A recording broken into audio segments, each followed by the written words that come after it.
There's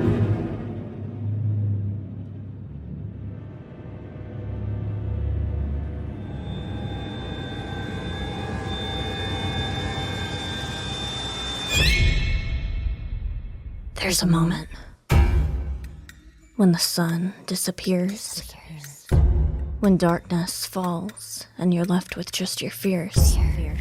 That's the moment you feel your first pang of doubt. That's the moment when the night comes out.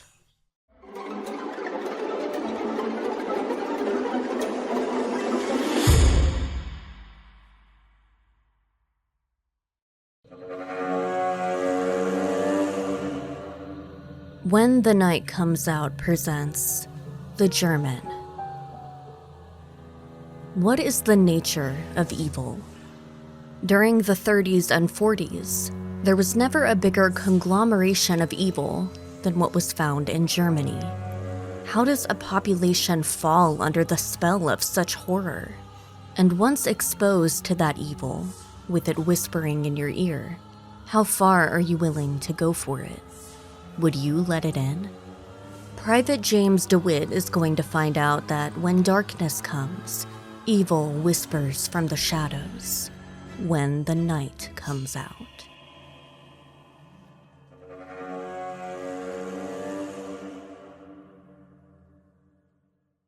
Private James DeWitt stood in front of his commanding officer and wondered, for about the 1,000th time, how he ended up where he was and how he had come so far from his hometown in Illinois. He looked around at the dark stone walls and shuddered when he thought about who was housed in this massive stone building. How did I get here? You will be guarding a specific special guest, his CO said. We house him upstairs, away from the others. We don't want him trying to start anything with the rest of the crew, and we don't want them starting anything with him. This puts you in a rather unique position, DeWitt. It means you are more isolated than the other guards here. I understand, sir, DeWitt replied. You think you do, but I doubt you really will understand until you've done the job I'm ordering you to for a few nights, the CO said.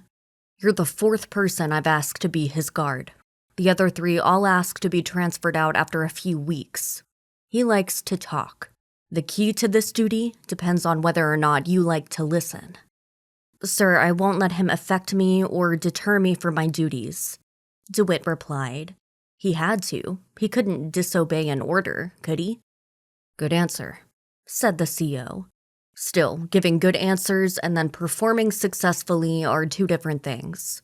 I'm hopeful you can do this so we can put him on trial. I'm looking at you now and I'm not sure. The CO stood up from behind his desk. DeWitt managed to stand straighter. The CO came over to him and stood in front of him. He slowly looked up and down. DeWitt had never felt so scrutinized. This is an important man, he said. I hope you understand that. You are to stand at that door every minute throughout the night. You are to shine a light through the window every 15 minutes without fail. You are to do everything in your power to make sure he is still within that cell. The government wants him alive. That means I want him alive, and by nature it means you want him alive. Do I make myself clear? Yes, sir, said DeWitt. Well, we'll see, said the CO. I guess it's time to show you to your post. Follow me. DeWitt nodded, and the CO walked past him through the office door. DeWitt followed, making sure to stay just a few paces behind the man. His CO was not particularly tall, and his head was nearly bald. He wore round, wire-rimmed glasses, and they seemed too tight for his face. He walked with a strange urgency and quickness of pace that made DeWitt move his legs faster to keep up. They were nearly jogging. Once they went through another set of doors, they were in the main cell block. The stone walls managed to look darker and more imposing here. A row of wooden doors extended on either side of the hall. Along the left side, standing in front of each door, was a soldier. Attached to each small barred window was a bright light the guard could use to shine into the room. Down on this floor, the guards were stationed in front of each of the doors, looking into each of the cells. They walked up a staircase to the second level. Cell after empty cell passed by as they walked along the second level, headed for the important cell at the end of the row. Their footfalls echoed back to them from across the drop to the first floor. At the very end of this floor was the special guest. His cell was no bigger than any of the others, but the person inside of it was like a prize trout hanging on a line for a picture. There was a guard here too, standing off to one side of the door, who saluted as they approached. The CO saluted back.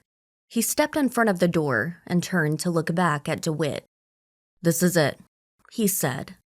"Stand here, don't listen, check on him every 15 minutes. If you hear a sound that seems suspicious, you check on him. You don't hear any sounds and you feel that's suspicious, then you check on him. Am I clear?" "Yes, sir," DeWitt said, saluting. The CO studied him a moment longer and then returned the salute. He told the guard already there he was dismissed. The guard handed the rifle he was wearing to DeWitt. DeWitt took it and took up his post beside the door. The CO and guard walked back down the hallway. DeWitt looked straight ahead to the empty cell across the way. He could almost feel the pull of the man within the cell to his left. The footfalls of the CO and the previous guard grew more and more dim, but he listened to each footfall. Now alone, just with his thoughts and the realization of who was behind the door he guarded, sank into his chest hard. He felt more alone than he thought he would, despite the guards one level down and stationed throughout. It did not take long for the special guest to take notice of the new blood. Well, said a voice thick with a German accent. "I see they have found me another new companion. Welcome to Nuremberg, soldier. What is your name?" DeWitt swallowed hard. The voice was not what he had imagined. It was friendly, almost jovial. He had always imagined all Nazis spoke roughly or yelled when they talked. This voice was almost feminine in quality. He said nothing. He remained stoic and on guard. Now, the voice from within the shadows cajoled. "There is no reason we cannot be civil. We have this whole end of the prison to ourselves. The war is over, soldier. Everyone in the world is now friends again, yeah?" DeWitt swallowed again. His mouth was suddenly very dry, and he wished he had a canteen to take a long drink. He wanted to look into the cell, but it wasn't time yet. He also felt an urge to speak, but he had been told to ignore this man. He wanted, more than anything, to be back home in Illinois instead of in some prison in Germany with one of the biggest monsters in the Nazi party behind him. "I guess you are not the friendly type," the voice said. "Or perhaps you are just nervous. I think perhaps it is the second one. You were all so young. I was young like that once too. I was nervous like that at one time as well. Perhaps you will change your mind at some point, yeah?" There was soft laughter from within, and then silence. Somehow the silence seemed even creepier than the voice or the laugh. DeWitt shook his head slightly and checked his watch. He had been on duty for barely a minute. That seemed impossible. Surely he had been standing here for at least half an hour. He was sweating, and he wiped his forehead absently, but wondered if doing so would be perceived as weakness. Time passed slowly. Eventually, DeWitt looked down at his watch and saw that it was time to check on the prisoner. The cell had been so quiet, DeWitt had been running under the assumption the man inside had fallen asleep. What does a monster look like when asleep, he wondered. What does a monster look like at all? How did such a monster ever develop and grow among normal humans in the first place? DeWitt turned on the light. He stepped back and let out a cry as the light hit a face pressed directly into the small barred window. The man's teeth were bared, his lips pulled back. His eyes were rolled up into his head like a man in the middle of a seizure. DeWitt felt as if he would wet himself. He reached for the whistle he was given when he first got here, convinced the man was either attacking him through the door or somehow dying while standing on his feet. "Oh, put your whistle away." The mouth attached to the head's side, followed by more laughter. The face in the window shifted to that of a fat man with soft features. "I was just playing a joke. You need to relax, soldier. Your predecessors did not know how to relax. Look at what happened to them."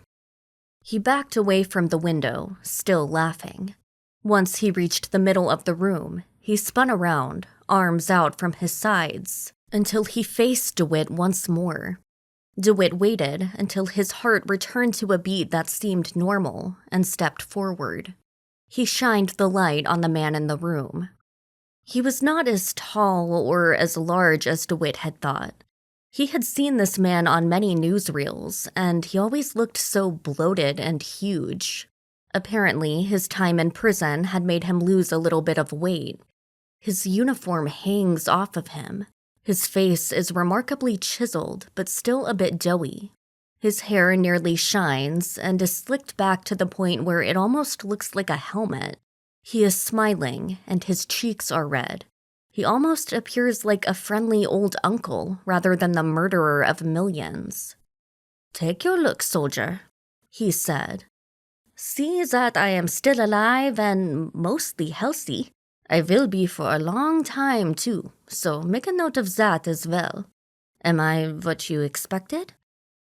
"I thought you'd be taller," DeWitt muttered and snapped his mouth shut. He quickly turned off the light and went back to his original spot. He heard the laugh again. "I am sorry to disappoint you," the German said. "You, however, are exactly as I pictured you. You Americans always looks the same to me. Young and well-fed, eager for the future or something. That must be all of your Coca-Cola, Hershey bars, American food, and radio programs." DeWitt heard a soft shuffling as the man moved inside his cell. The bed creaked as the German sat and then laid down. Once situated, he let out a large and dramatic sigh. "Do you listen to the American radio programs?" he asked. DeWitt swallowed hard and shifted his feet. He did not reply. He picked out a spot on the cell door opposite him. He focused on that spot. "Look at the spot," he said to himself. "Just stare at it, ignore it, sing a song inside your head."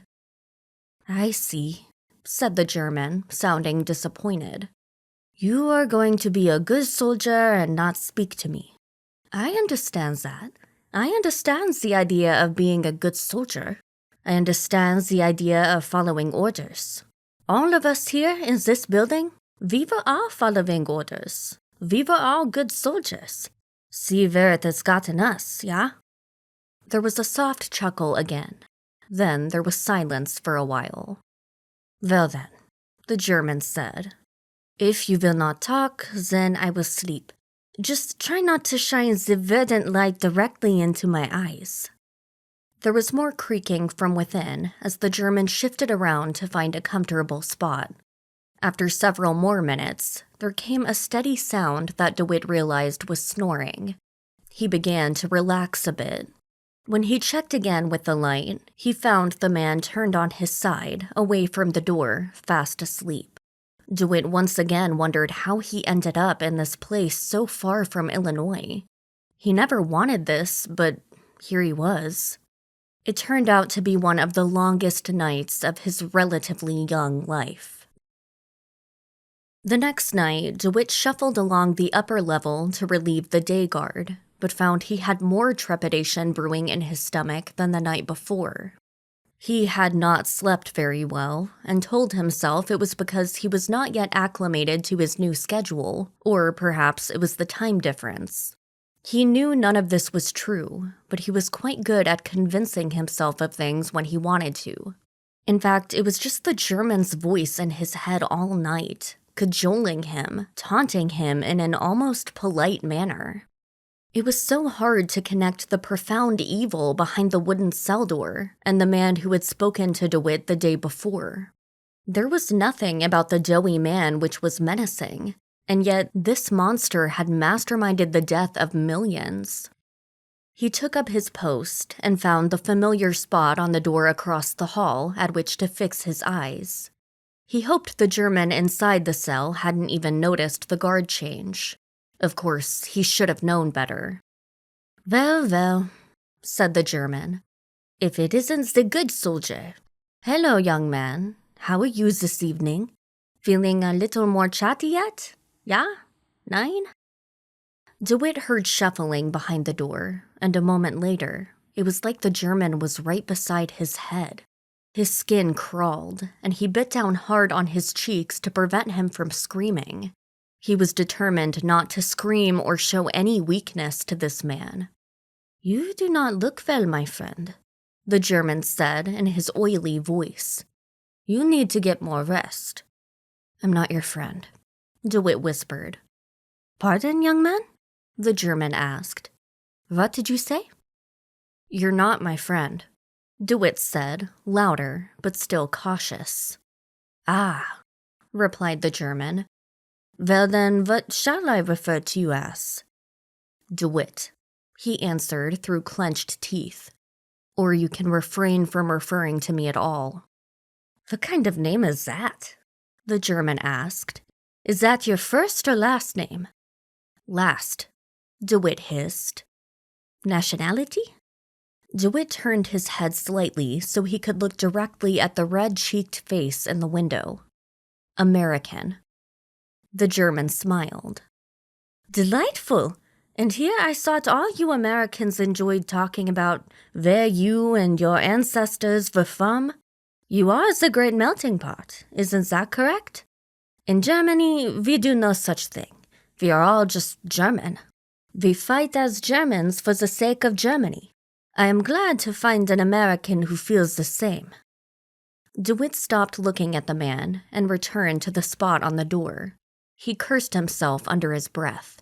Damn it. He had fallen for it, and now the monster behind the door thought they shared a common belief. He clenched both fists. The silence which stretched out after this minor victory on behalf of the creature behind the door felt like hours. DeWitt felt the man's eyes scanning him, burrowing into the back of his skull. You think you're better than me, the German said matter-of-factly after the eternity ended. I can tell. DeWitt let a small smile across his lips. He snapped back to attention. No emotion, he said. He needed to be stoic. Sure, he hated the guy, but it would do no good for him to know that, and it wouldn't help DeWitt's situation at all. I see that, the German announced as if anyone had asked. Yes, I can tell. All of you who come here think you are better than all of us, but especially me. All of the previous guards who were here thought the same thing. They all think I am locked up in here with you, when it is really you who are locked up in here with me. I'm not locked in here, DeWitt muttered without thinking. He cursed himself for engaging in conversation with this man. He had been expressly told not to do this very thing. He was letting this monster get under his skin. Last night, there had been dreams of monsters and long, dark corridors with heaps of emaciated corpses piled high along both sides. They reached for him, but the monster behind him laughed and spoke softly to him, telling him it was all right. Just let it eat him. Oh, really? The German sounded pleased with himself. Then by all means, just walk out. Surely there are other things you would rather be doing than staring at a spot across the way. DeWitt was startled by the comment, as if this being had read his mind, and turned to look at the face again. See, said the German, we are not so different. I look at that same spot. It is the only thing worth looking at. Did you see me today at the trial? DeWitt shook his head. I was sleeping. You were trying to sleep, you mean? The German corrected, as if to a student in his classroom. The trial does not seem to be going very well as far as I'm concerned. I do not think I or many of us here will be leaving these grounds. DeWitt smiled again, although it felt false across the bottom of his face. You like the sound of that, I bet, the German teased. Tell me, what do you see when you look into this cell with that bright light? DeWitt let the silence stretch out for a bit. Then he whipped around, grabbing the light and shone it directly into the German's face. The man did not flinch when the piercing light stabbed his eyes. He saw the redness in the man's cheeks, and sweat beaded on his brow. I see a mass murderer and a monster, DeWitt said, and snapped off the light, returning to his post, which still consisted of staring at a spot. That is what I thought you would say, said the German. You have the luxury of seeing me that way. You have the luxury of being on that side of this door. If you were on the side I am, you might see things differently. You might choose to see me as a monster, because it is easier to believe only a monster could do the things I am accused of, instead of a man. What kind of man kills women and children? DeWitt muttered. Again, he cursed himself. What use was this to debate the German? The man was on trial for monstrous crimes and would likely find himself dancing at the end of a rope before too long. All of this would be played out in front of the world. What use was it to have a private debate here? What do you know of Germany? The German asked to DeWitt's surprise. What? I was asking you what you know of the history of Germany, he repeated. I know you've lost 2 big wars in a row. Yes, this is true, the German replied with mild amusement. Did you know I flew planes during the First World War? Yeah, I did. This was before I got fat and became a joke to you people. I was a war hero. I fought bravely for my country in the First World War. We were a powerful country then, you know. We had all the power. We had the most powerful ships and tanks. But you just couldn't stay behind your borders, could you? I was from a wealthy family, he continued. I didn't have to join the army or the Air Corps, but I did. Like many, I was devastated when we lost the war. The treaty was a joke. Our country was in shambles. Wives would stand at the fences of the factories where their husbands worked. The men would run out to the fences with their paychecks. By the time the wives could cash them, the money had devalued to the point of worthlessness. People became desperate. Have you ever been desperate, DeWitt? Yes. My family was hit hard during the Great Depression, for your information. My father was out of work. We didn't know how we would pay for food. Still, we never resorted to murdering innocent people to make ourselves feel better. The German nodded. No, you just rounded up your Japanese citizens and put them in internment camps for the crime of merely being Japanese. I understand some German Americans were also imprisoned. DeWitt felt anger burn within him, and he knew he was turning red in the face. He kept silent, and the German let the silence linger long enough for DeWitt's own mind to start playing tricks. Do you know what stopped your depression? Never mind, I will answer. Your war with us. I am not saying anything about whether I did or did not participate in these things I am accused of. I merely point out that the only reason your country has continued to exist was because of the industry generated by this war. So really, in a way, your country also benefited from these so-called murders you speak of. It's not the same thing, DeWitt spat. No, said the German. Of course it isn't. You won the war. That means you can declare anything as the truth, and the rest of the world has to accept it. Your German and Japanese citizens will return to their lives to pick up the pieces, and because you did not kill them in gas chambers, you will feel justified. Then you will do all you can to bury that part of your history. The world will accept your version of this war. Are you saying you didn't kill millions of Jews? I'm not saying anything, the German replied. I'm just saying you can hold yourself as the moral superior because you have victory under your belt. If you were on this side of the door, things might look very different. We don't have a dictator, DeWitt said. He had turned to face the German again, but didn't even remember doing so. Everything was slipping through his fingers, and the tighter he tried to get a grip on his emotions, the slipperier they became. We don't gun people down in the streets. We have freedom. Yes, agreed the German. But do you have it for everyone? Of course we do, DeWitt spat. It's the whole basis of our society. Sure, the German said with a smile. So, a black person has all of the rights you do. There has never been a Jew in your country who was persecuted. And I guess we're just going to ignore the internment caps I mentioned. As another thought, perhaps you might want to ask your Indian tribes what they think of your government. DeWitt blinked as if slapped. He had walked right into that one. What the hell was wrong with him? He was letting himself be manhandled by this man. The German had stepped right into his head and apparently taken up residence.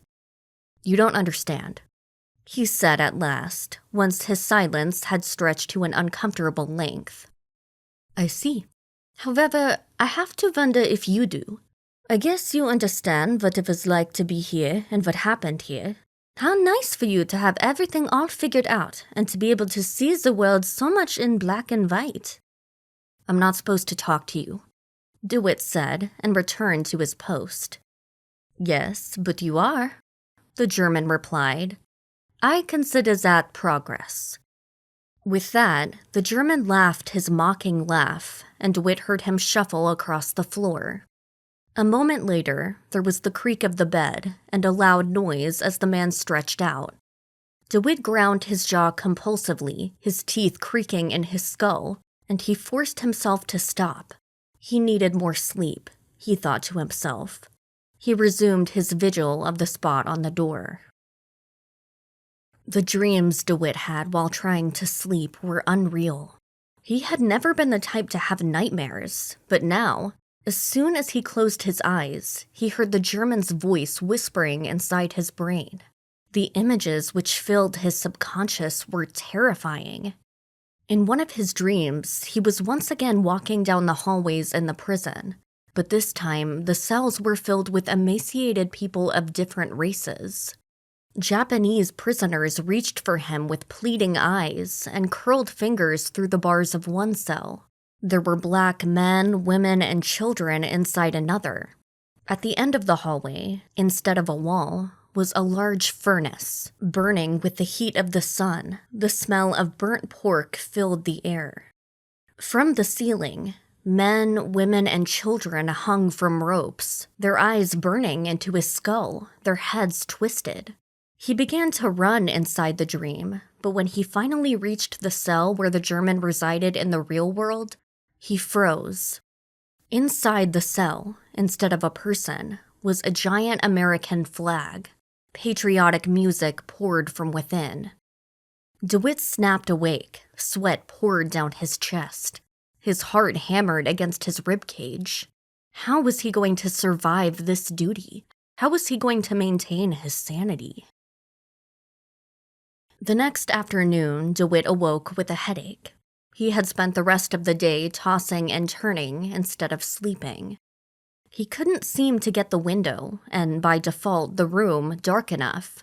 His head would not settle down and let him drift back to sleep. He continued to hear the German's words in his head. He tried to push them away. The man was wrong, and that was the end of it. He and that monster were nothing alike. The German was like some alien from another planet and not fit to live among humans. DeWitt was nothing like him, and no one he knew was like him. He gathered his strength and showed up for duty. The stone walls appeared darker and grayer than they had been the day before. The sky was an oppressive gray as well, as the last of the light filtered into DeWitt's eyes. The sun went down far too early, and the darkness crept in much too fast this time of the year in this part of the world. As soon as DeWitt stepped into the prison, he heard the voice of his CO. "Can I speak to you, Private?" "Yes, sir," he replied. A few minutes later, they were in the CO's office. His commander looked concerned, but not angry, so DeWitt felt slightly more at ease than when his name had been shouted. Still, he shifted from one foot to the other nervously.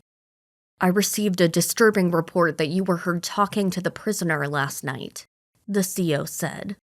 "Is this true?" "He won't shut up. I may have said a few things back to him, but mostly told him to be quiet." The CO nodded. "He does that. It's the reason we have the guard stand off to the side. When the guard was looking into his cell all of the time, he really wouldn't shut up, and it drove them nuts. My advice is that you just ignore him, all right? He's trying to get under your skin. Don't let him. The man is a criminal and a monster. Remember that." "I will, sir," DeWitt answered back, but he thought of the dream again and felt a sinking feeling in his stomach. Salutes were exchanged, and DeWitt made his way to his post. He checked in the cell and saw the German sitting at a desk writing something. He did not acknowledge the light when DeWitt shone it into the cell. Somewhat satisfied for the moment, DeWitt took his place beside the door, hopeful maybe someone had spoken to the German as well. "I apologize, my young friend," the German said after several minutes of blissful silence. "I was busy writing letters to those who still consider themselves my family. I think my time here in this world is almost over." DeWitt said nothing and kept his face straight. He felt more in control of himself tonight, despite the dreams. Perhaps being talked to by the CO had bolstered his courage. "Ah, so," said the German. "We are back to silence. I would protest, but tonight I am too tired. I am feeling defeated, young soldier. That should go a long way toward making you feel very superior to me." DeWitt blinked. The last sentence stuck in his craw. Why did it bother him? Flashes of the dream, the American flag in the cell, the patriotic music, all played through his mind. "I'm not saying I'm superior to you," he said. His reply stopped the German in mid-stride. His face reappeared in the cell door. "Really? Does that mean you admit even you could end up in a place like this, given the right circumstances?" "No," DeWitt said. "I'm not saying that.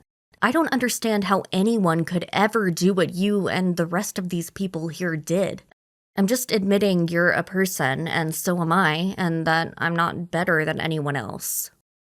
"So you no longer just see a monster here," said the German.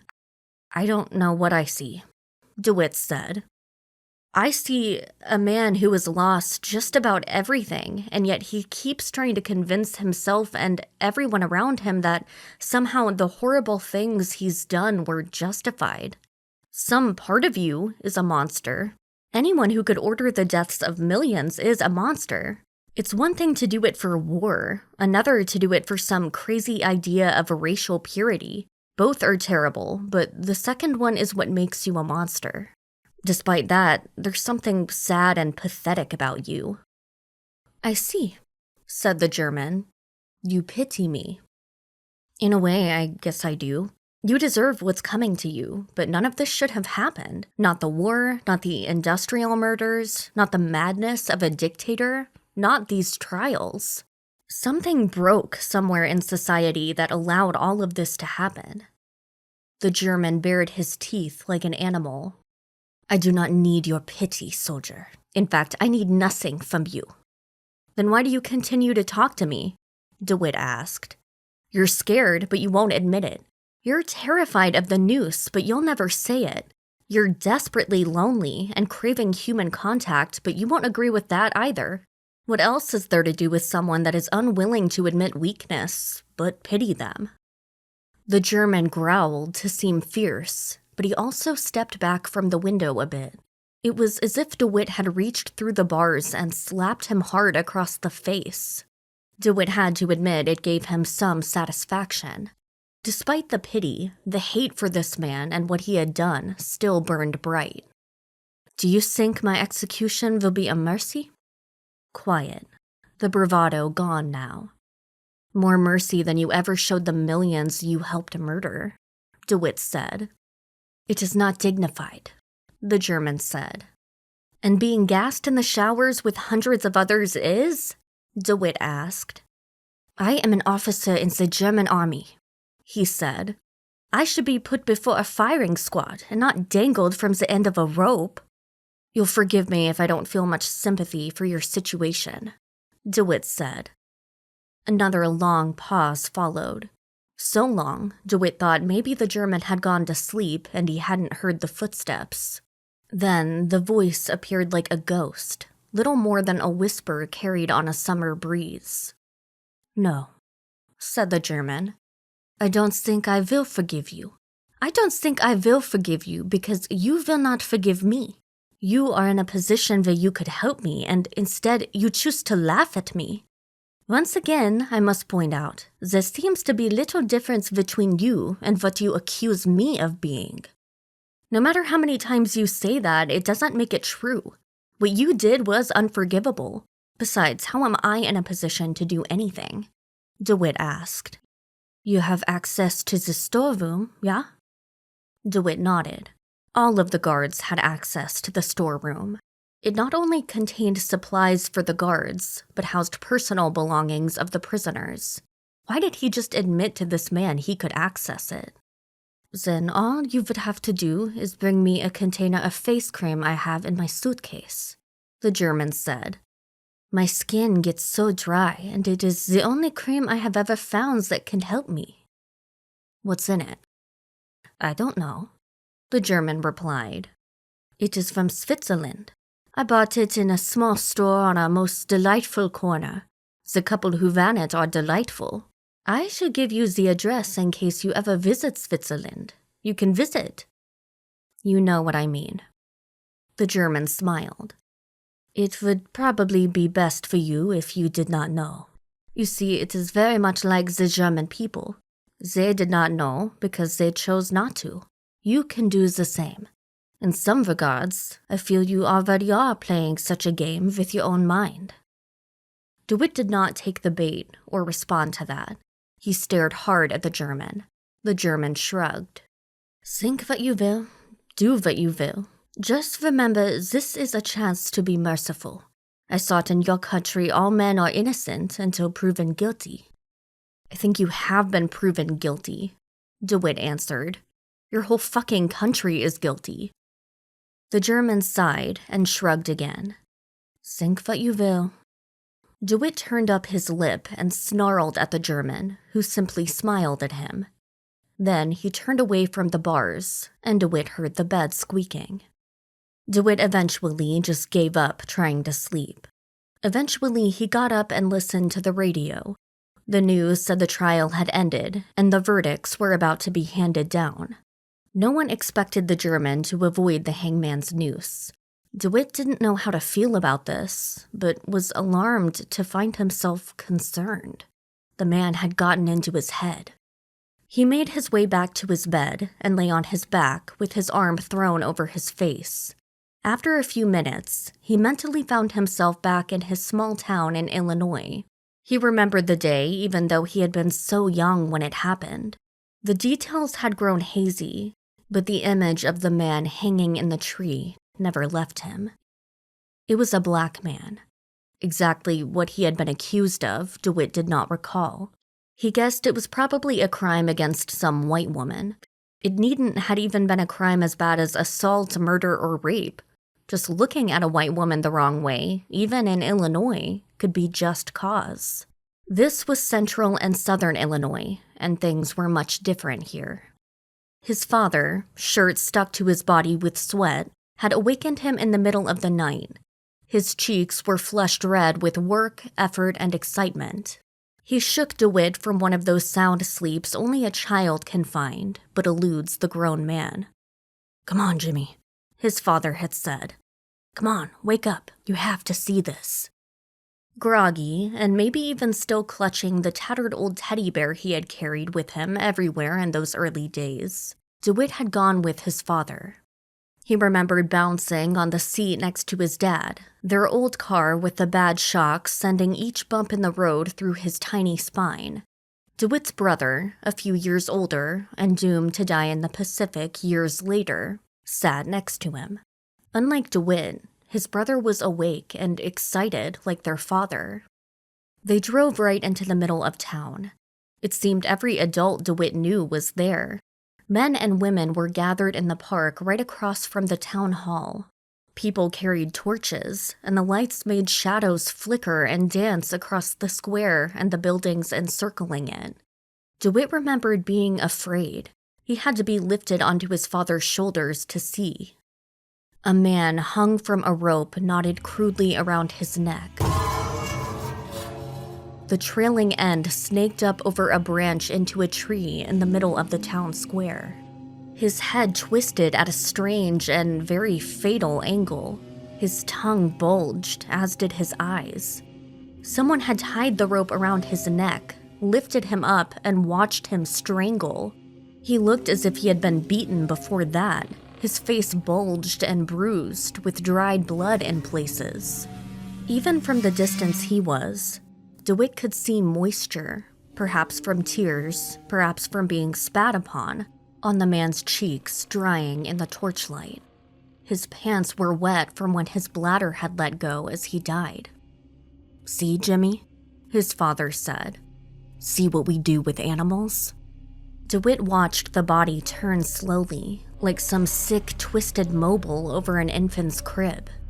In DeWitt's dream, as it spun around now, he saw it was the German, cheeks still red, but tongue protruding, staring at him from the end of the rope. DeWitt opened his mouth to yell, but the crowd made so much noise he was drowned out. As the body spun again, DeWitt saw his own face now, staring at him, marking him, accusing him of crimes he had not committed, but for which he had no defense. DeWitt opened his eyes in his bed. He was surprised to see it was nearly time for him to awake anyway. His breathing was ragged. His head hurt. His mouth was dry. He sat up in bed and felt his sweat-soaked shirt cling to his body. It was time to go to work. DeWitt stood in the gloom of the storage room, aghast at the stacks of boxes he found on either side of him. He told his CO he needed a new pair of gloves, and showed the old pair he kept in his locker with the holes in them as proof. He looked at the rows of suitcases and trunks near the back. They were so normal. They looked somehow so pathetic. These were just suitcases that could have been owned by anyone, and not monsters and murderers. Finally, he found the one he was looking for. The German had described the case the night before, just as DeWitt was leaving duty in hopes of finding some sleep. He opened the suitcase. There were some clothes and a pair of nice white leather gloves. DeWitt pocketed the gloves and rummaged some more. In a pocket beneath the lid was a jar of white cream. It had no label, only a black screw-on top. DeWitt hefted. He stared at it, then unscrewed the top and sniffed carefully. It smelled like the hand cream he remembered his mother using back in Illinois. The state of his birth seemed so far away now. He was a stranger in a strange land now that, upon closer inspection, wasn't as strange as he had first thought. He didn't die from sniffing the cream, so he screwed the lid back on, tucked the jar into a pocket, grabbed a new pair of gloves, and exited the room.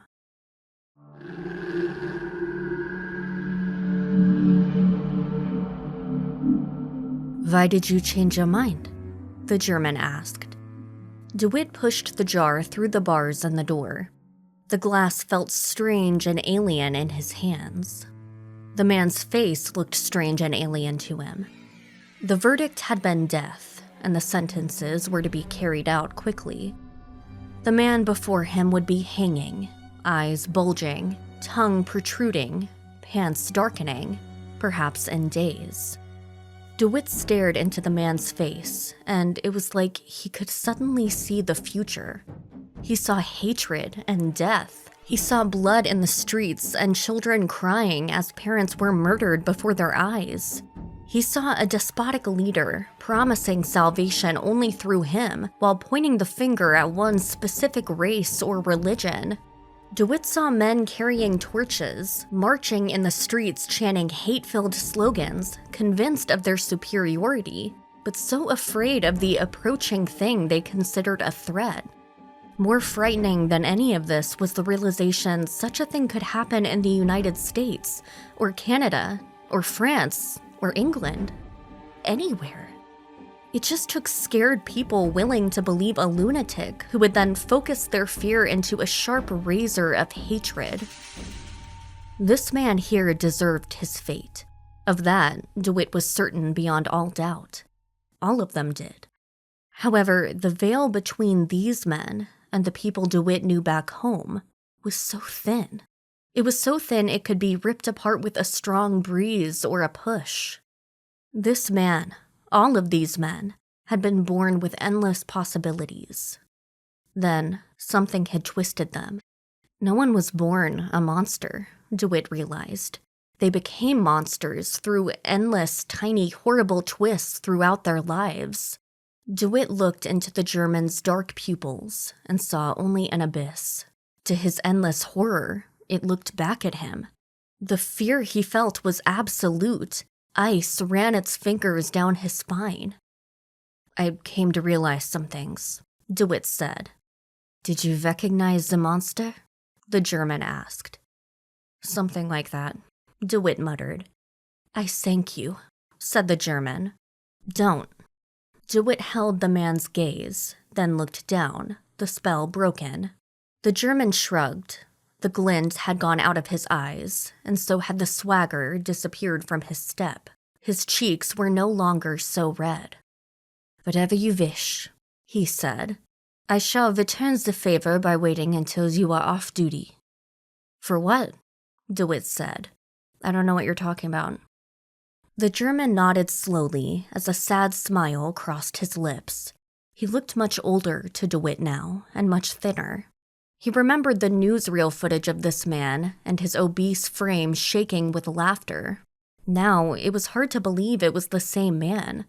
Then again, DeWitt was not the same man who had stepped into this post a few weeks ago. "So be it," the German replied so quietly, DeWitt read his lips more than he heard it. DeWitt turned away from the bars and returned to his post. That night, the two of them spoke of home. It turned out they had experienced many of the same things as children.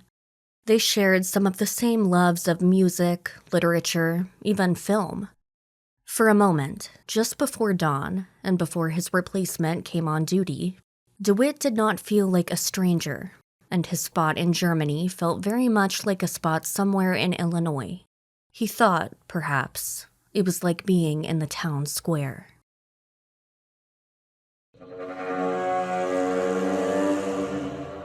Private DeWitt had a simple assignment. He was to watch over a man who had once been powerful, but now was a shadow of himself.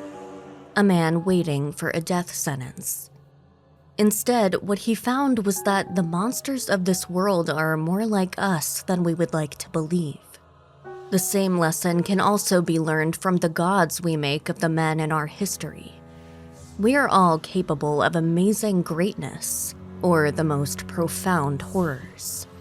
A lesson, perhaps, and a warning about the true nature of evil. A tale only told when the night comes out.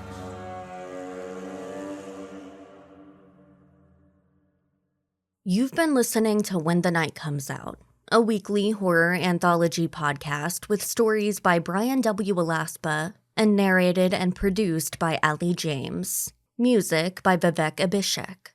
For Bryan's work, visit his website at bryanwalaspa.com or visit amazon.com for his works of fiction and nonfiction. For Allie's work, find her on Facebook at Allie James Projects. Check out our website, whenthenightcomesout.com, to learn how to support us on Patreon.